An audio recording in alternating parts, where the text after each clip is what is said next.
आयात पर हो रहे खर्च को कम करने के लिए, देश को आत्मनिर्भर बनाने के लिए मोदी सरकार ने जो संकल्प लिया था, उस ओर भारत यूरिया उत्पादन में बढ़ चला है। भारत में सबसे ज्यादा खपत वाले रासायनिक उर्वरक यूरिया का आयात लगातार कम हो रहा है। वित्त वर्ष 2011-12 और वित्त वर्ष 2023-24 के बीच भारत का घरेलू यूरिया उत्पादन 22 मिलियन टन से बढ़कर 31.4 मिलियन टन हो गया है। वहीं यूरिया का इंपोर्ट 7.8 मिलियन टन से घटकर 7 मिलियन टन रह गया है। बात अगर चालू वित्त वर्ष की करें, अब तक आयात में 31.7% की और गिरावट दर्ज की गई है। भारत यूरिया पर देश की आयात निर्भरता खत्म करने के मुहाने पर खड़ा है। देश में नैनो यूरिया के बढ़ते इस्तेमाल से सामान्य यूरिया की आयात निर्भरता खत्म होने का भी अनुमान है। साथ में प्राकृतिक और जैविक खेती के विस्तार से भी यूरिया की मांग में कमी आने की संभावना जताई जा रही है।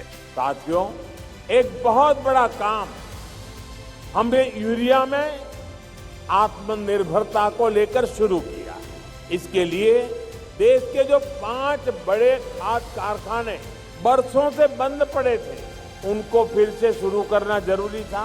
भारत ने अपनी नीतियों के कारण बहुत तेजी से नए यूरिया प्लांट बनाए हैं, जिसकी वजह से खपत और घरेलू उत्पादन के बीच का अंतर बहुत कम रह गया है। इनमें Ramagundam fertilizers and chemicals limited की रामागुंडम यूनिट, हिंदुस्तान उर्वरक एंड रसायन लिमिटेड की गोरखपुर यूनिट, सिंदरी यूनिट और Barauni unit, Matix fertilizers and chemical limited की पानागढ़ यूनिट और Chambal fertilizers and chemicals limited की गड़ेपान तृतीय यूनिट शामिल हैं। इन सभी यूनिटों की क्षमता 1.27 मिलियन टन प्रति वर्ष है। इसके अलावा ओडिशा के तालचेर में लगभग 17,080 करोड़ रुपए की अनुमानित लागत से 7वां 1.27 मिलियन टन यूरिया संयंत्र भी बन रहा है। नए संयंत्रों से नई हरित क्रांति वाले क्षेत्रों पूर्वी उत्तर प्रदेश, पश्चिम बंगाल, बिहार, झारखंड और तेलंगाना के अन्नदाताओं को लाभ पहुंचेगा। मोदी सरकार में देश के सभी किसानों को रियायती दरों पर यूरिया उपलब्ध कराया जा रहा है। यूरिया के मामले में भारत के आत्मनिर्भर होने से विदेशी मुद्रा की बचत होगी। किसानों के हित में उस पैसे को खर्च किया जा सकेगा। कहना गलत नहीं होगा